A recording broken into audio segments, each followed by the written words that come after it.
ఎవరికి నష్టం? ఒక నిజంగా జరిగిన సంఘటన, ఇదేం అబద్ధాలు కల్పితాలు కాదు, నిజంగా జరిగిన సంఘటన. నిజంగా భారతదేశంలో ఇటువంటి సంఘటనలు కొత్తనా? మన తెలుగు రాష్ట్రాల్లో ఇలాంటి సంఘటనలు చాలా జరిగాయి. చాలామంది మానవ హక్కుల కార్యకర్తలను చంపేశారు. మన దగ్గర రకరకాల పేర్లతో చంపేయచ్చు. పోలీసులు చంపేయాలని రూల్ ఏం లేదు. పోలీసులు ఏర్పాటు చేసిన నల్ల దండు ముఠాలు, నయీం ముఠాలు, ఇంకా రకరకాల వాళ్ళు ఎవరైనా చంపేయచ్చు. గద్దర్ లాంటి వ్యక్తి మీద కూడా కాల్పులు జరిపారు. పోలీసులే కాల్పులు జరిపారని గద్దర్ స్వయంగా చెప్పినా ఏమీ జరగలేదు. జాపా లక్ష్మారెడ్డి పౌర హక్కుల నాయకుడు, అతన్ని చంపేశారు.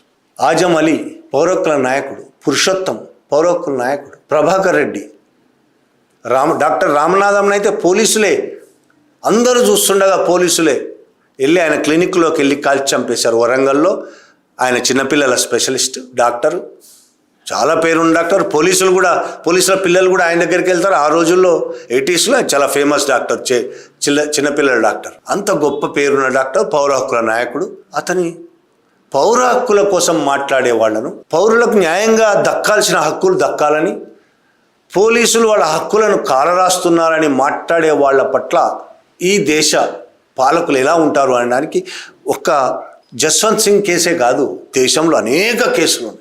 ఇందాక చెప్తారు డాక్టర్ రామనాథం అన్యాయంగా కాల్చి చంపేశారు. ఆయన ఇప్పటివరకు తేలవు కేసులు, కానీ జస్వంత్ సింగ్ కేసు కనీసం తేలింది, పోలీసులకు శిక్ష పడ్డది. ఇదే విషయము జరిగిన కథనే ఒక సినిమాగా తీసి రిలీజ్ చేస్తే ఎందుకు ప్రభుత్వాలకు భయం?